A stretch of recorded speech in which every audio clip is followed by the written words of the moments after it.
Hello friends, welcome to my channel learning lesson. আজকে আমরা পড়ব জুনের থার্ড উইকের কারেন্ট অ্যাফেয়ার্স।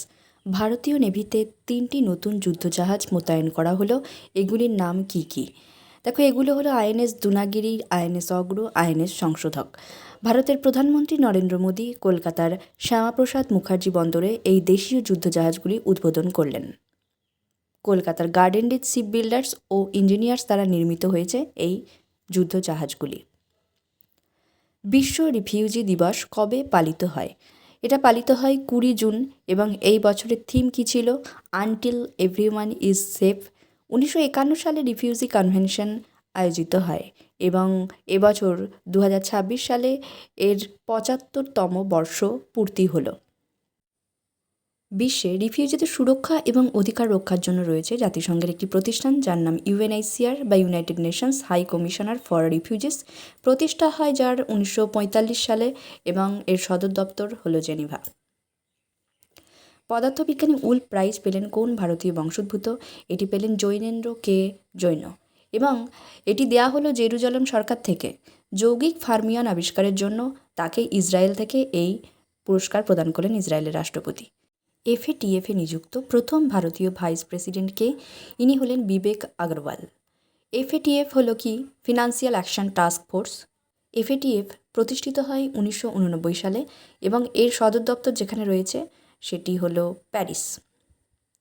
এফএটিএফ বিশ্বে অর্থ পাচার রুখতে গঠন করা হয়েছে। 1989 সালে G7 সম্মেলনের সময় এটি গঠন করা হয়। বিশ্বের সবথেকে বয়স্ক জীবিত স্থলচর প্রাণী কোনটি?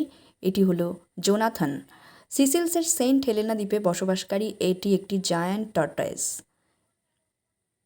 জোনাথন এই প্রাণীটির বয়স প্রায় 194 বছর এবং এটি পৃথিবীর এখনও পর্যন্ত সবথেকে বয়স্ক জীব স্থলজ। ভারতের কোথায় প্রথমবার বাণিজ্যিক কয়লা থেকে অ্যামোনিয়াম নাইট্রেট তৈরি করার জন্য 25,016 কোটি টাকা বরাদ্দ করা হলো?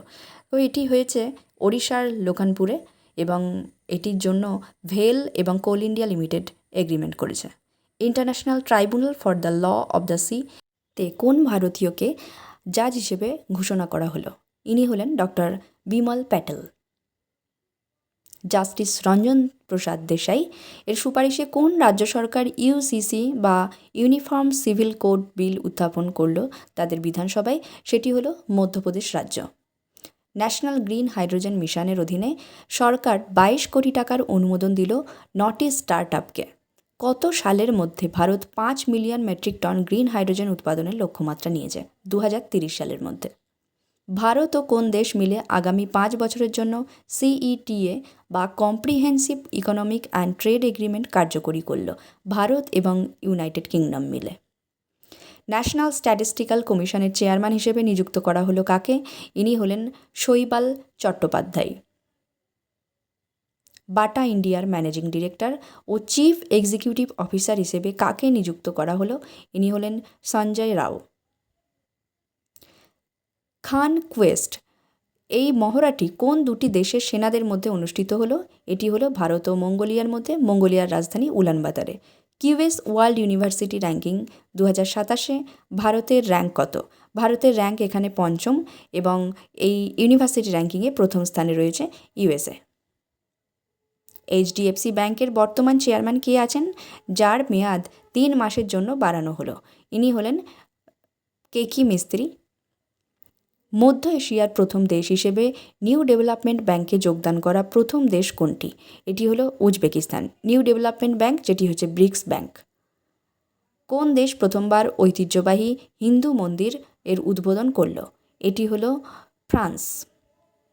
ডোপিং রুখতে কোন ভারতীয় খেলোয়াড় ক্লিন স্পোর্টস ক্যাম্পেইনের লঞ্চ করল? ইনি হলেন নীরজ চোপড়া, যিনি ভারতের বিখ্যাত জ্যাভলিন থ্রোয়ার। এশিয়ার দ্বিতীয় বৃহত্তম এআই স্টার্টআপ ক্লাস্টার হতে চলেছে ভারতের কোন শহর? এটি হলো ব্যাঙ্গালোর, যেটি এআই স্টার্টআপ ক্লাস্টার হতে চলেছে দ্বিতীয় বৃহত্তম এশিয়ার মধ্যে। লুপ্তপ্রায় মিসমি টাকিন এর দেখা মিলল ভারতের কোন রাজ্যে? এটি দেখা মিলেছে সিকিম রাজ্যে, পূর্ব হিমালয়ে।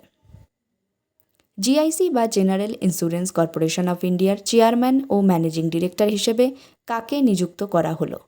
ইনি হলেন হিতেশ যোশী।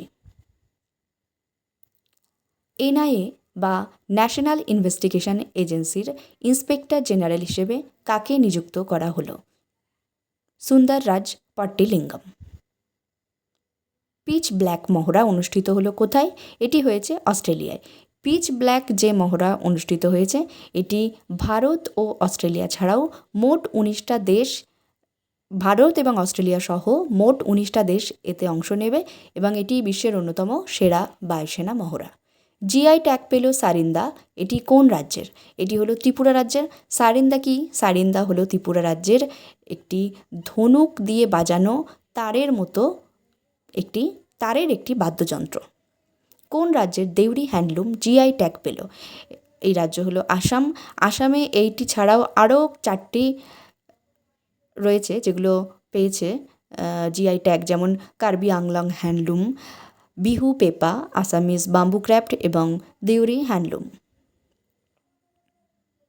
এবারের ফিফা বিশ্বকাপে প্রথম হ্যাট্রিক করল কোন ফুটবলার? ইনি হলেন মেসি।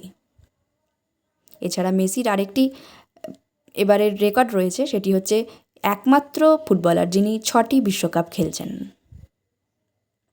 নেক্সট কি রয়েছে? 17ই জুন পালিত হলো বিশ্ব কুমির দিবস।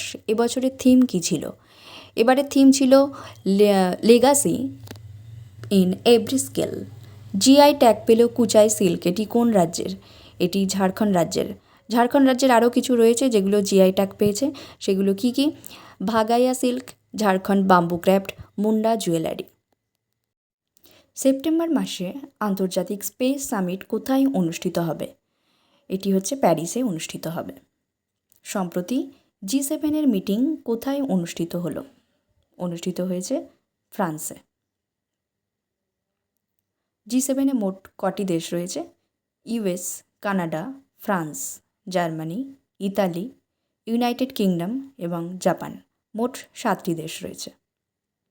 সম্প্রতি ভারত কোন দেশের সঙ্গে মিলে কানপুরে national centre of excellence for skilling in Aeronautics তৈরি করার জন্য কোন দেশের সঙ্গে ভারত চুক্তি করেছে? ভারত আর ফ্রান্স মিলে এটি করছে। নেক্সট কি রয়েছে? ভারত প্রস্টেট ক্যান্সার প্রতিরোধে রেডিওলিগ্যান্ড থেরাপিকে অনুমোদন দিল, সেটির নাম কি? এটির নাম হচ্ছে প্লুভিক্টো, যেটি ভারতের প্রস্টেট ক্যান্সার প্রতিরোধে কার্যকরী হবে। ভিডিওটি ভালো লাগলে লাইক করবেন, শেয়ার করবেন, সাবস্ক্রাইব করবেন। Thank you.